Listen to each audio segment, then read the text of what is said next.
Hey everybody, it's Beth. Today I'm using these tumbling blocks in plank wood from Dollar Tree. I take 11 of the tumbling blocks and glue them together using wood glue. I glued them side by side. I used my square to make sure that they were even, and I made 2 sets of those, taping them together while the glue sets. I also used 3 single tumbling blocks, so a total of 25.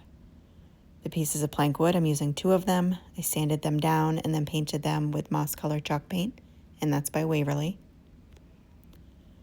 After about half an hour of the glue setting, I took the tape off. It does take a full 24 hours for the glue to cure, but half an hour seems to be good to be able to work with them again. I painted those with the same moss color, as well as the 3 single blocks.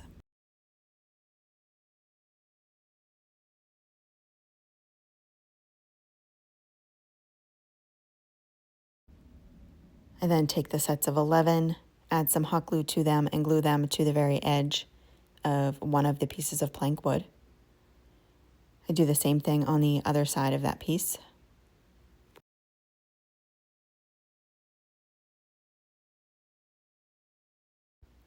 And then take the 3 single blocks and hot glue those to the bottom side of the piece of plank wood. 4 doesn't fit completely, so 3 work the best, and there's just a little bit of space in between each. I then add hot glue all around the tumbling blocks and then place down the other piece of plank wood.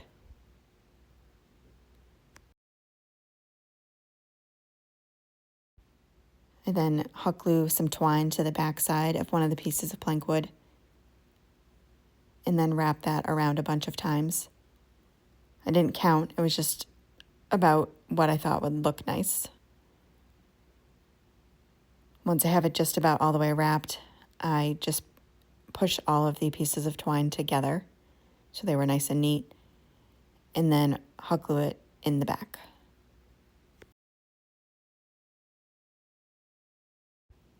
And I love making twine flowers, so that's what I'm doing here. I take a piece of twine, wrap it around my fingers about 12 or 13 times, and then remove the loops from my hand, pinch in the center, wrap another piece of twine around it, pull it nice and tight, and knot it a couple times and cut off the excess. Also cut off the pieces that were loose from the start and end of the loops. And I make 2 of those. I then take each of those and I'm hot gluing them on top of the twine on the front where it's not glued and looking messy. And then take the other one and hot glue that on top of the first one in the opposite direction. For the center of the flower, I take a piece of twine, make a knot, cut off the excess, and then the rest of the twine I wrap around that knot so it's a flat circle. I then add some hot glue to the center of the flower, tucking that twine underneath it so the circle stays in place, and then cut off the excess. And then just take some florals from Dollar Tree and place them inside the little vase I made. That is it for this project. Thank you so much for watching.